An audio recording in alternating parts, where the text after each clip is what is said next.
இந்த கருட பஞ்சமியோட சிறப்பு என்ன? மக்கள் என்ன பண்ணணும்? பிரச்சனை இல்லாம வாழணும். இப்போ தினசரி நம்ம என்ன பண்ணுறோம்? நார்மலாக எந்திரிக்கிறோம், சாப்பிட்றோம், தூங்குறோம், கோயிலுக்கு போகிறோம், யாசின் படிக்கிறோம், குரான் படிக்கிறோம், ஸோ சர்ச்சுக்கு போகிறோம். இதெல்லாமே ரொட்டீனாக நம்ம தினசரி செய்கிறோம். நடக்கக்கூடிய விஷயம். இது வேறு. நீங்கள் நார்மலாக தினசரி சாமி கும்பிட்றது வேறு. ஆனால் விசேஷ நாட்களில் சாமி கும்பிட்றது வேறு. அகல் விளக்கு, எண்ணெய் ஊற்றிடுறோம், திரி ஏற்றிடுறோம். இது எதை நோக்கி எரியணும்னா, முக்கியமான 2 விஷயம். எனக்கு கடன் தீரணும், மன நிம்மதியாக வாழணும். இல்லை திருமணம் ஆலை என் பொண்ணுக்கு கல்யாணம் வரும், நல்ல வரனாக வரணும்.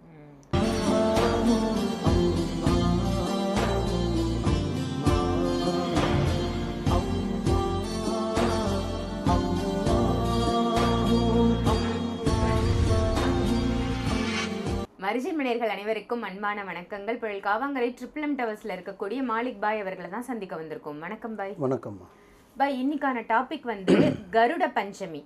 நிறைய நம்ம டேட் வைஸான கண்டென்ட்லாம் பார்த்துட்டு இருக்கோம். ஆகஸ்ட் 17ஆம் தேதி வரக்கூடிய இந்த கருட பஞ்சமியோட சிறப்பு என்ன? மக்கள் என்ன பண்ணணும்? பிரச்சனை இல்லாம வாழணும்னா என்ன பண்ணணும்? நல்லா கேட்டிருந்தீங்கம்மா. கருட பஞ்சமி அப்படின்னா முக்கியமான ஒரு நாளுன்னு சொல்லலாம். முக்கியமாக அதுக்கு முன்னாடி ஒன்று சொல்கிறேன். நீங்கள் சொல்லியிருந்தீங்க, நம்ம ஒரு நாளைக்கும் ஒரு விஷயம் சொல்கிறோம், ஒரு பாசிட்டிவ் நல்ல ஒரு நேரம். இப்போ ஆடி மாதம் சில வீடியோ போடுறோம், ஆவணி மாதம் சில வீடியோ போடுறோம், அந்த மாதிரி மார்கழி மாதம் சில வீடியோ போடுறோம். இந்த மாதிரி ஸ்பெசிஃபிக்காக போகிறது இந்த அமாவாசை, கிருத்திகை, பௌர்ணமி, தசமி, ஸோ இந்த மாதிரி ஒன்றும் நல்ல விஷயத்துக்கு பாசிட்டிவ் போகிறது. இப்போ தினசரி நம்ம என்ன பண்ணுறோம்? நார்மலாக எந்திரிக்கிறோம், சாப்பிட்றோம், தூங்குறோம், கோயிலுக்கு போகிறோம், யாசின் படிக்கிறோம், குரான் படிக்கிறோம், ஸோ சர்ச்சுக்கு போகிறோம். இதெல்லாமே ரொட்டீனாக நம்ம தினசரி செய்கிறோம். நடக்கக்கூடிய விஷயம். இது வேறு. நீங்கள் நார்மலாக தினசரி சாமி கும்பிட்றது வேறு. ஆனால் விசேஷ நாட்களில் சாமி கும்பிட்றது வேறு. புரியுதுங்களா? அதோட பாசிட்டிவ் வேறு மாதிரி இருக்கும். அம்மாவா இல்லையா? இப்போ நீங்கள் நார்மலாக ஒரு சாமி கும்பிட்றதுக்கும் ஒரு அம்மன் படத்தை ஒரு விஜய் இன்னைக்கு ஒரு சாமி கும்பிட்றதுக்கும் ஒரு வித்தியாசம் இருக்கும். புரியுதுங்களா? அதுதான் விஷயம். ஸோ ஒன்றுத்துக்கு ஒரு நாள் அந்த நாளில் அதை பண்ணிங்கன்னா அதுக்கு இப்போ நார்மலாக நீங்கள் விநாயகர் சிலை வச்சு நீங்கள் வழிபடுறதுக்கும் விநாயகர் சதுர்த்தி அன்னைக்கு விநாயகர் போகிறது பார்த்தீங்கன்னா ஒரு பூஸ் பம்ஸாக இருக்கும். ஆமாம், கண்டிப்பாக ஒரு கோலாகலமாக இருக்கும். எப்படி இருக்குது? இந்த மூலமோ பாட்டெல்லாம் கிடையாது, அந்த வைப்பு வந்துடும் நம்மளுக்குள்ள. அதுதான். ஸோ அந்த மாதிரி தான் நம்ம ஒரு பரிகாரமும் ஒரு நாளில் என்னென்ன பண்ணலாம் சிறப்பு. ஏன்னா எது சொன்னாலும் எது பண்ணாலும் மக்கள் நல்லா இருக்கணும். நம்மளை நாடி வர மக்களும் நல்லா இருக்கணும், நம்ம வீடியோ பார்க்குற மக்களும் நல்லா இருக்கணும். என்னை தேடி ஃபீஸு கொடுத்து என் முன்னாடி உட்காந்து தான் அவங்க நல்லா இருக்கணும்னு அவசியம் இல்லை. என் வீடியோ பார்த்து அவங்க அதை பண்ணி நல்லா இருந்தால் கூட எனக்கு போதும். ஒரு நாள் எங்கன்னா நான் பார்த்தேன்னா, போய் உங்கள் வீடு தாமே நான் பார்த்தேன், உங்களை ஃபாலோ பண்ண நல்லா இருக்கமே, அந்த ஒரு வார்த்தை எனக்கு போதும். எல்லாம் பார்க்குறவங்களாம் என்கிட்ட வரணும், என்கிட்ட செய்யணும், ஃபீஸ் கொடுக்கணும். பிரச்சனை இருக்கவங்க வரலாம், பட்டு நான் சொல்கிற பரிகாரத்தை ஒன்று பார்த்து அவங்க பண்ண பிரச்சனையே வராது. கரெக்டு தானே? ஸோ அதுக்காக தான் ஒரு நாளைக்கு இருக்கும். இப்போ நம்ம இப்போ சொன்ன லாஸ்ட் டைம் என்ன பேசியிருந்தோம், இப்போது நம்மளுக்கு என்னென்னா கருட பஞ்சமி. இது எப்போ வருதுன்னா ஆகஸ்ட் 17ஆம் தேதி வருது. அன்றைக்கி என்ன பண்ணணுன்னு பார்த்தீங்கன்னா, காலையில் ஈவினிங் வரையும் நீங்கள் நார்மலாக வீட்டெல்லாம் சுத்தம் பண்ணிவிடுங்க. எல்லாமே வீடு வாசல் மரவாசல்லாம் பண்ணிவிடுங்க. எல்லாமே பண்ணி முடிச்சிடுங்க.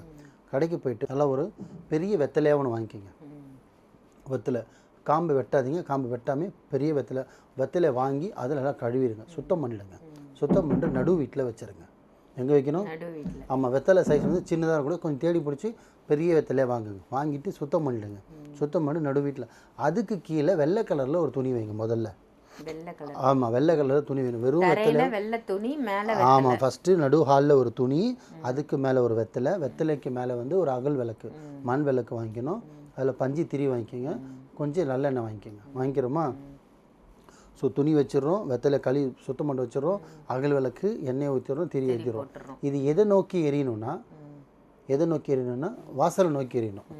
எப்படி? வாசல் பகுதி. அது உங்கள் வாசல் மேற்குல, தெற்குல, கிழக்கோ ஏதோ இருக்கும். ஏன்னா ஒரு வீடு ஒரு மாதிரி இருக்கும், என்ட்ரன்ஸ் வேறு மாதிரி இருக்கும், உள்ள வாசப்படி வேறு மாதிரி இருக்கும். ஸோ அதனால் உங்களுக்கு நல்லது கெட்டது, இன்பம் துன்பம் எது வந்தால் வாசல் வெளியே தான் வந்தாகணும். ஸோ நீங்கள் வாசலில் பார்த்த மாதிரி வச்சுருங்க.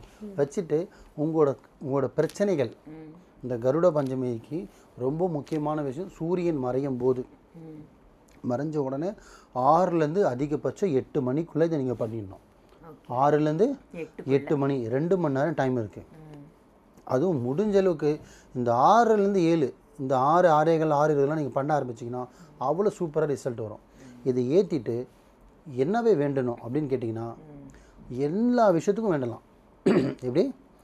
எல்லா விஷயத்துக்கும் வேண்டாம். ஆனால் அதுக்குன்னு நீங்கள் உட்காந்துக்கிட்டு ஆர்டராக பண்ணுற மாதிரி எல்லாமே சொல்லிட்டு இருந்தீங்கன்னா கண்டிப்பாக நடக்காது. முக்கியமான 2 விஷயம், எனக்கு கடன் தீரணும், மன நிம்மதியாக வாழணும். இல்லை திருமணம் ஆலை என் பொண்ணுக்கு கல்யாணம் வரும், நல்லா வரனாக வரணும். என் பையனுக்கு வந்து படிக்க மாட்டோம், நல்லா அவன் படிக்கணும், வாழ்க்கையில் முன்னேறணும். எங்கள் ஹஸ்பண்டுக்கு வேலையே இல்லை, அவருக்கு நல்ல வேலை கிடைக்கணும். அந்த மாதிரி முக்கியமான விஷயம். இல்லை எங்கள் ஹஸ்பண்டுக்கு ஹெல்த்து சரியில்லை, அம்மாவுக்கு ஹெல்த்து சரியில்லை, அப்பா என்ன விஷயமோ முக்கியமான ஒரு விஷயம் 2 விஷயத்தை உட்காந்து நல்லா ஆத்மாத்மமாக வணங்கணும். வணங்கி முடிச்சுட்டு நீங்கள் உங்கள் வேலையை பாருங்கள். என்ன பார்க்கணும்? உங்கள் வேலையை பாருங்கள். கரெக்டாக அந்த விளக்கு 6 to 8 2 மணி நேரம் எரியுதா?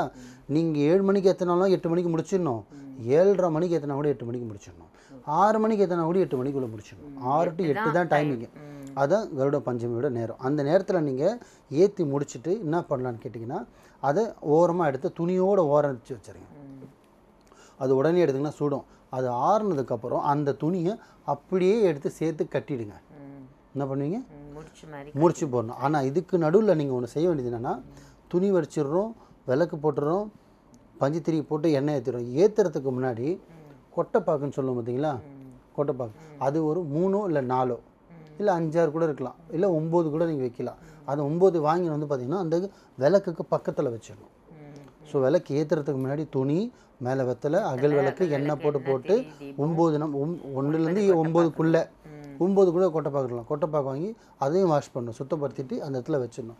வச்சுட்டு நீங்கள் கரெக்டாக 2 மணி நேரம் ஏற்றிட்டு அதுக்கப்புறம் எடுத்து ஓரம் வச்சுருங்க. வேண்டுதல் திருப்பியும் சொல்கிறேன், 1 இல்லை 2 ஆணித்தனமான வேண்டுதல் வைங்க. ஏன்னா கருட பஞ்சமின்றது சாதாரண நாள் கிடையாது. அது வந்து உங்களோட வேண்டுதலை நிறைவேற்றக்கூடிய நாள். அப்போ அந்த என் பிள்ளை படிக்கணும், என் பொண்ணு கல்யாணம் ஆகணும், என் ஹஸ்பண்டுக்கு வேலை வரணும், எனக்கு கடன் தீரணும், எனக்கு கடன் நோய் ஆர்டராக எடுத்துகிட்டு போகிறதுக்கு ஹோட்டலில் உட்காந்துட்டு இல்லை, நம்ம ஆர்டர் பண்ணுறதுக்கு நம்ம உட்காந்துருக்கிறது வந்து நம்மளோட கஷ்டங்கள் தீர நம்ம பண்ணுற போகிறது பரிகாரம். அப்போ நம்ம பேசுகிறது இந்த பிரபஞ்சத்தை கேட்கணும், அந்த பிரபஞ்சம் இறைவன்கிட்ட கொண்டு போகணும், நம்மளோட விஷயம் தீரணும்னா அது முக்கியமான விஷயம். என்ன இப்போ ப்ரெசெண்டாக நம்மளுக்கு என்ன பிரச்சனை, அது மட்டும்தான் நீங்கள் வணங்கணும், வேண்டுதலாக வைக்கணும். கரெக்டாக வேண்டுதலை உட்காந்து ஆத்மாத்மா உட்காந்து வேண்டிட்டு நீங்கள் எந்திரிச்சிருங்க. அந்த விளக்கெல்லாம் எரிஞ்சு முடிஞ்சதுக்கப்புறம் எடுத்து ஓர வச்சுருங்க. மறுநாள் காலையில் அந்த 4 கார்னர் அந்த துணியை அப்படியே பிடிச்சி அப்படியே அந்த கொட்டைப்பாக்கு அதில் தான் இருக்கணும், விளக்கு அதில் தான் இருக்கணும், எண்ணெய் அப்படியே தீந்துடும். எல்லாமே சேர்த்து ஒரு மூட்டையாக நீங்கள் கட்டிடுங்க. என்ன பண்ணணும்? ஒரு மூட்டை மாதிரி கட்டிட்டு அதை எடுத்துகிட்டு போய் கம்பல்சரி கடலில் போடணும். கடல் இல்லையா ஓடுற ஆற்றுல போடலாம், ஆறும் இல்லையா குளத்தில் போடலாம். இந்த 3 தான். இந்த 3மே சுத்தமான தண்ணி தான் இருக்கணும். இந்த கூவாறு சாக்கடை அது மாதிரி தேங்கி நிற்கிறதுல போட்டுறக்கூடாது. அப்புறம் நீங்கள் பண்ண பிரயோஜனமே எல்லாம் போயிடும், பண்ண பரிகாரம் பிரயோஜனம் போயிடும். ஸோ கடலில் போடணும், ஆற்றுல போடணும், குளத்தில் போடணும். இது மெயின் பொருள்.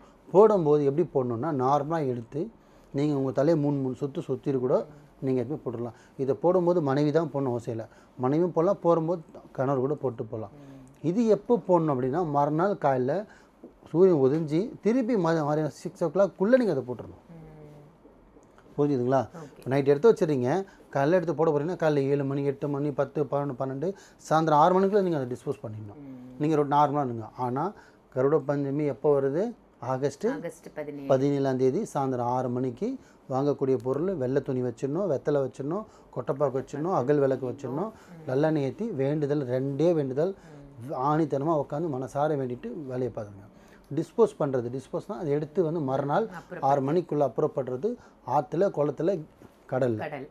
அவ்வளோதான். இதில் மட்டும் பண்ணுங்கள். இந்த இயர் நீங்கள் இந்த கோரிக்கை வைக்கிறீங்கன்னா இதே நீங்கள் அடுத்து வரும்போது அதோட பலன் நீங்கள் இந்த கமெண்ட்டில் சொல்லுவீங்க. முழு நம்பிக்கையோடு பண்ணுங்கள், அரை நம்பிக்கையோடு பண்ணாதீங்க. நல்லதே நினைங்க, நல்லதே செய்யுங்க, நல்லதே நடக்கும் இன்ஷா அல்லாஹ். சூப்பர் பாய், ரொம்ப சிறப்பாக கருட பஞ்சமிக்கு பிரச்சனைகள் தீர வேண்டுதல் நடப்பதற்கு என்ன பண்ணலாம் அப்படின்னு சொல்லியிருக்கீங்க. நல்ல ஒரு தகவல். நன்றி பாய். நன்றிம்மா.